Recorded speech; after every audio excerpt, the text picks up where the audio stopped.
Hello, everyone.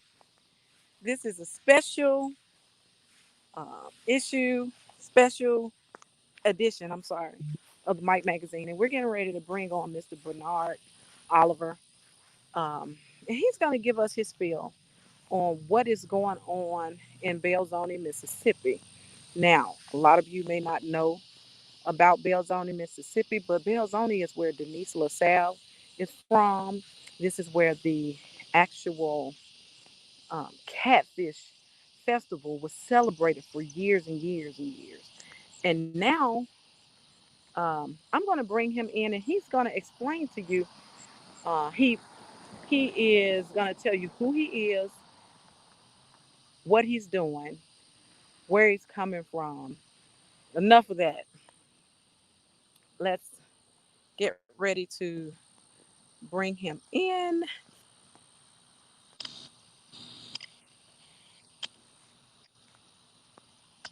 Mr. Oliver, Yes, ma'am. Good evening. good evening. It is so good to have you with the Mike Magazine. Can you tell us briefly, for those who don't know you, who you are? Yes, for those who don't know me, my name is Eddie Bernard Oliver. I'm a citizen of Belzoni, Mississippi, born and raised here. I left Belzoni in November of 1999 when I joined the United States Army. I recently retired after a 20-year career in the Army, and I'm back home just trying to do some positive things in my community. And I'm also a candidate for mayor of the city of Belzoni. Now, I understand you say you are a candidate, um, but is it official? Because I understand that you're waiting to hear back from the circuit clerk's office, and you are just the information is just pending. That's correct. So right now, just to give you a background of what happened with our application for mayor, um, I submitted my application on September 3rd for mayor. The deadline was September the 9th to turn in that application along with a petition signatures of electors from the municipality. Mm-hmm. We turned that in on the 3rd. On the 9th, I received a phone call from the actual municipal clerk telling me I didn't have the required signatures to get on the ballot Mm-hmm. uh, with less than 30 minutes Mm-hmm. to the actual qualifying deadline. Mm-hmm. So we jumped through hoops. We got those additional signatures. We turned the names in. And so once the names were turned in, I received a call. That was a Wednesday. That Friday, I received a call telling me that I wasn't qualified because I wasn't a resident of the city of Belzoni, and I hadn't been a resident in the city of Belzoni for 2 years. Me being a military member, I've moved over 10 times, but my Mm-hmm. domicile and my residency was always Belzoni, Mississippi. So we challenged them on that, and we got the okay that the residency issue had been resolved. And then they came right back and told us we didn't have the 50 names again. So it's been back and forth to get on that ballot. So my last communication with them was on, I think, to kind of discuss, you know, my way ahead, would I be put on the ballot? I submitted documents to the actual municipal election, and I'm waiting to hear back from them now. It's been about 4 days since I've given them that documentation, and I have not received anything yet. And I just want to say that is unfortunate that you have served this country. My husband is a military man. You guys have served this country, and to come back home. Generally, people don't come back home. And from what I understand, your wife is even from the same city and county that you are from, and to be waiting to hear back from the circuit clerk's office at such a pressing time up against such a deadline for a special election is a disservice, I think personally, a disservice to a person who is a citizen, who is registered to vote.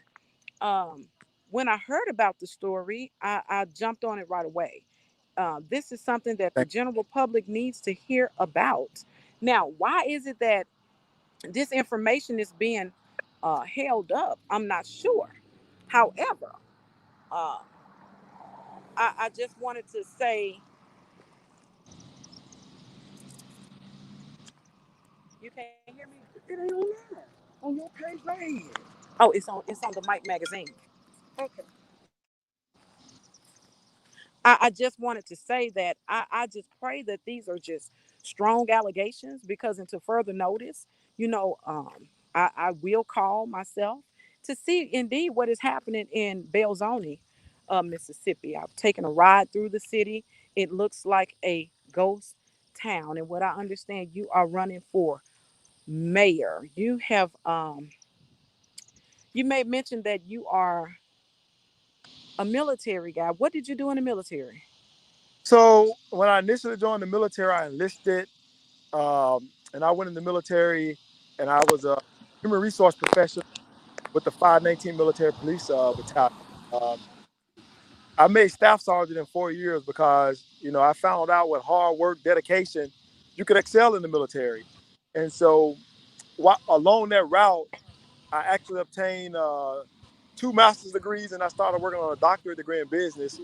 And I had a colonel tell me, Benard, you should be an officer. And so I actually submitted a packet, and I became an officer in the United States Army, and I just Mm-hmm. retired major. And for the last 15 years, I served as a health service human resource manager, where I ran hospitals for the Army, as well as I was the adjutant to the Surgeon General twice, where we Mm-hmm. managed 40,000 civilians and had a budget of about $4 billion a year. My Oh, last job, wow. I managed the Bassett Army Community Hospital, where I was the director of HR, where I Mm-hmm. managed about 458 civilians, Wow. 500 soldiers, and had a $200 million annual budget. So I Mm-hmm. understand numbers. I understand, you know, how to work under pressure to get things done and to work with individuals. So I thought I could bring those skills back home to help my community. When you came back home, describe to me, what is it that you noticed first? The first thing I noticed about home was that all the businesses had left the city.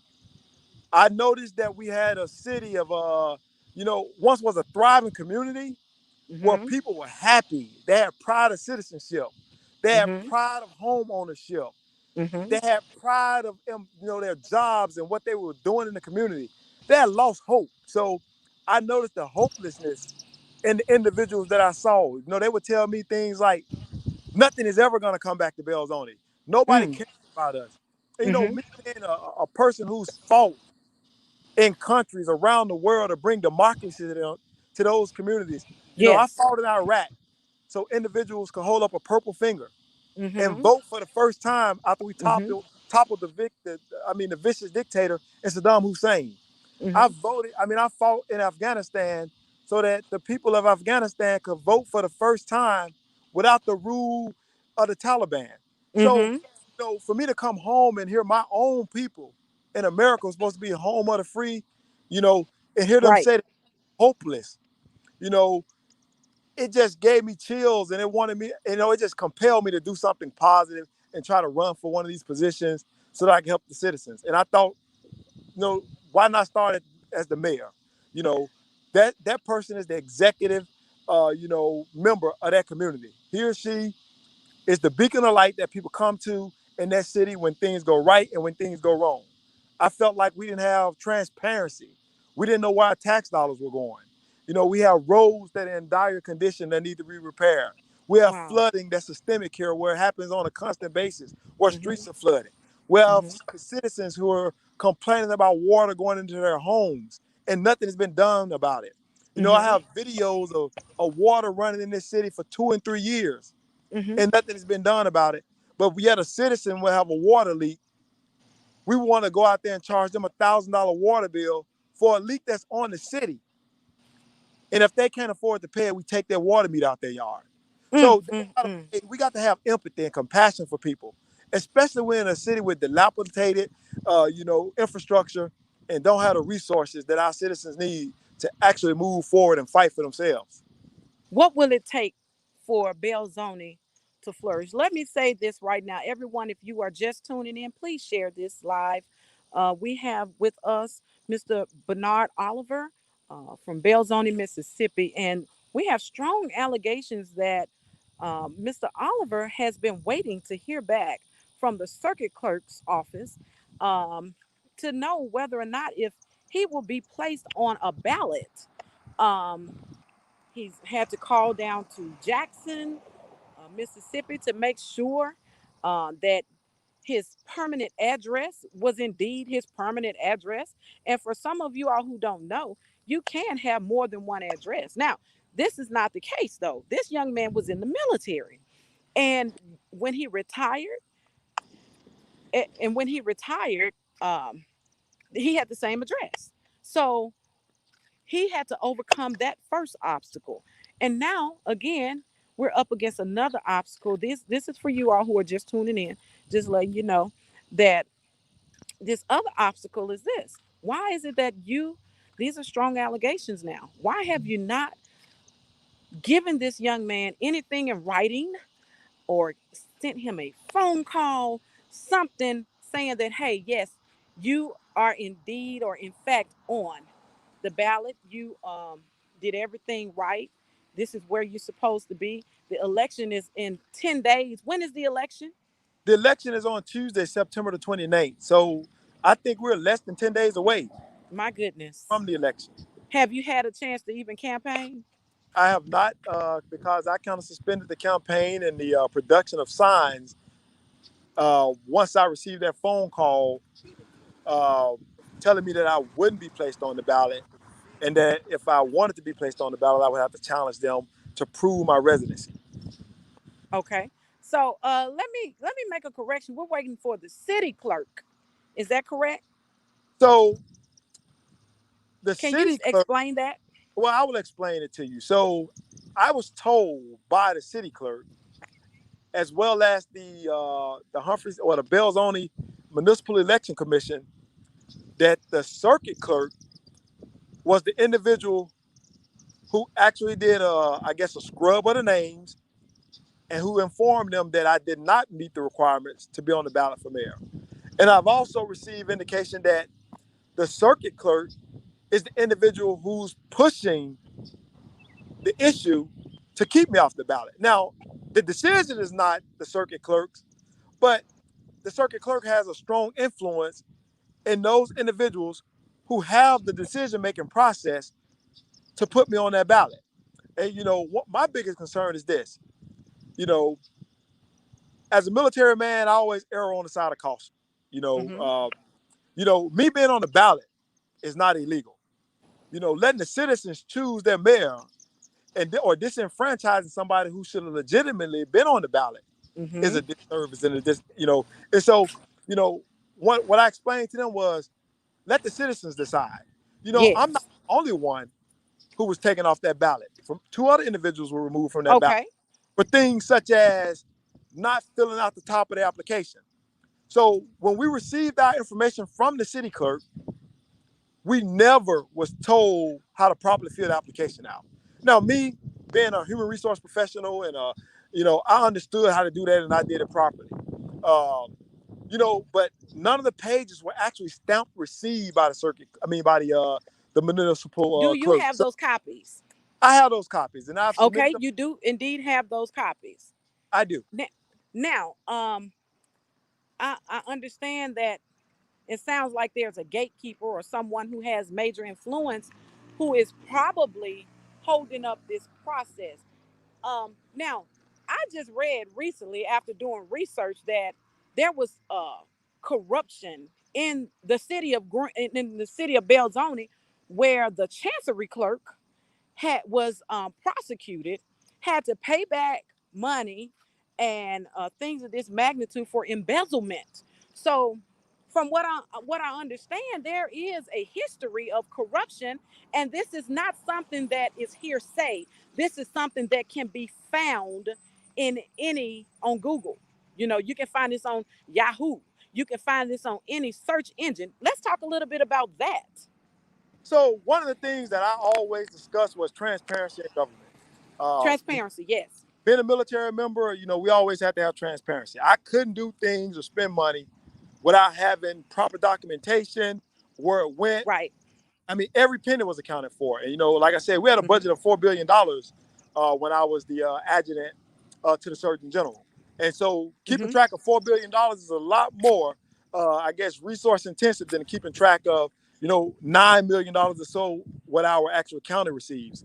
So Mm-hmm. Mm-hmm. that report that you're talking about, our former chancellor clerk was indeed indicted for allegedly, taking funds inappropriately and Mm-hmm. overpaying himself above the amount that was actually uh, approved or that he could legally. So Exactly. I believe that limit was $90,000 that could be reimbursed or something to that magnitude. And this individual went 200 and something thousand over that $90,000 budget. And this was a red flag. And this is why, you had the investigators had to come in and actually find out what was going on right here in Belzoni. that is correct. And I believe since then, the gentleman has passed away. Um, Yes. and may God rest his soul. I just wanted to make sure that if we're going to tell the story, we got to tell the whole story. And this is what we're up against. And I pray that they allow you to get on that ballot because you have a right to be on the ballot based on what you're telling me. And again, these are strong allegations. And I just pray um, that this is just a matter of them having to call you Monday morning and say, hey, you're on the ballot. It was a mix up on our end. You can run, you can go on and start campaigning.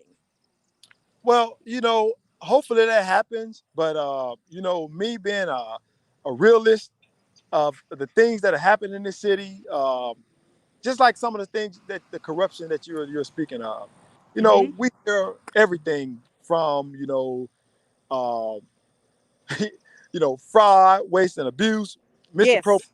and misuse of funds. Mm-hmm. Uh, you know, People have come to me and told me things because they listen to my message of transparency. And so I think every citizen has the right to know where their tax dollars are going. It's not I my money. agree. It I is totally agree. it's not their money. It is I the city totally agree. of this community money. And so when we take their voice away and we don't allow them to come to board meetings, we don't. I mean, at the city level or at the county level, we don't Mm-hmm. allow them to voice their opinion. We don't tell them where their tax dollars are going. Mm-hmm. They, I mean, the citizens at some point are going to get upset and they're going to demand, to hear what's going on with their dollars and why things aren't happening. But So guess what? They have a right to know that information, and they shouldn't have to ask for the information. It should be there, ready to pick up. I hate that this is happening right here in Belzoni. We walk the streets of Belzoni today, downtown. I am from Indianola. Indianola downtown area is thriving on a Saturday, and to come to Belzoni and see all of these buildings that are closed for sale, nothing is here. Seemingly, nothing is thriving. No one wants to live in a place like that. And to say that Belzoni is a retirement place, that is not factual because Belzoni can be whatever it needs to be and thrive, even if it is considered retirement. Can you talk a little bit about that? And we're gonna go after this and just wrap it up for me. all right, so I'll wrap it up. For individuals who say Belzone is a retirement communities have revenue. They Okay. generate revenue through either tourism, they generate revenue through, like, for instance, Florida is considered the retirement state in America. They have no state taxes, and a lot of people go there to retire. But they have other means of generating revenue. So retirees don't pay taxes. They receive homestead exemptions, so they don't pay a lot of taxes. They Okay. don't pay a lot of money. They don't generate a lot of revenue. So Mm-hmm. in order for Belzone to be considered a retirement community, we have to bring things here that will actually Yes. replace the revenue that the former taxpayers were paying. So that is not an accurate statement. Now, what Belzone could be is, and what I've always talked about with my speech of hope, Belzoni in its present condition is still bigger than Canton was 20 years ago. And even with those stores down there shut down, we are still bigger than Byron was 20 years ago. Can I I lived say in something right quick? You yes. mentioned Belzoni is still bigger than Canton was. Canton also came under fire in 2019 for fraud. election fraud corruption. So we had a lot of people who were already a part of the establishment, if you will, in Canton, just as well as right here in Belzoni, Humphreys County, who went down. And let me tell you something. They're not playing. They're not playing with this thing. And from what I understand, there are receipts out there. And I have my hands on those receipts, everybody. I will go live again. Let me tell you something. Do right. Because as an investigative reporter, I do my homework. I already have these receipts. So if you are calling yourself a gatekeeper and you're trying to keep this young man off the ballot, guess what? It's not over. It's not over because we won't stop until every stone is unturned. Listen, give us um, one last word. What is it that you want people to know about you and your home city, the place you love so much? I just want people to know that Belzoni, don't lose hope on Belzoni, because Belzoni didn't lose hope on you. Mm-hmm. There are those of us who still love our city, and we moved away to do things to put ourselves in positions so we could come here and fight this fight. You know, I'm not tied to any special interest. I'm here for the people, All and right. and again, when when God called you to do certain things, He put an arm of protection around you. So I believe it. I'm here. I'm here to stay. Regardless of what I get on that ballot or not, I'm going to continue to fight for the city of Belzoni. And, I'm going to Exactly. continue to call out things as I see them. I'm going to continue to fight corruption. And I'm going to continue to Let push for me say something. Let me stop you right there. It would be to their advantage to put you on the ballot. It would be to their advantage to put you on the ballot. Because see, it's not gonna stop right there. And even when you get on the ballot, they better watch out. They need to watch out. Y'all do right. You can't do wrong and think you got it going on. You can't do it. You can try, but you won't get away with it. And this is a warning. This is a warning because as an investigative reporter, I have done my homework. I have receipts. Please don't make me come up your street. Don't make me come up your street. Do right. Do right. Shout out to your family. Let's shout your family out. I want to just send a shout out to my wife, Count Oliver. Thanks for holding it down for me for 20 years while I served my country. And my daughter, who's a sophomore this year at Howard University. Mm-hmm. Honey, I know you want to be on campus. Hopefully, COVID will be over and we can get you back to DC so you can live your best life at your HBCU. All right. Thank you so much. And this won't be our last time talking. Again, thank you, Mike Magazine, for actually reaching out to me. I appreciate you guys, and anytime you want to talk, I'm available. Thanks. Absolutely. Good. Please, everyone, if you're out there, please share this. You can find Mr. Oliver on Facebook if you want to inbox him. If you have information to send him, because we have people who are coming forward saying that things are happening that should not be happening in the city of Belzoni. Please inbox the Mike Magazine. Let us know. We are a reliable source. This is not our first time of being a part of campaign elections, and we do our homework here. We do our homework. All right. So tell them how they can find you, where they can inbox you. Oh, they can inbox me at Benard Oliver. That's my Facebook page. I have a public page, so I'm easy to find. You can message me. It's you sound underwater. Sound like you're underwater. Yeah, yeah. It sounds like we have some connection issues here, but yeah, just go to Facebook. Everybody know me, Benard Oliver, at Facebook, and they can send me a message or email me through Messenger, and I'll be very responsive to their needs or anything that they're asking me.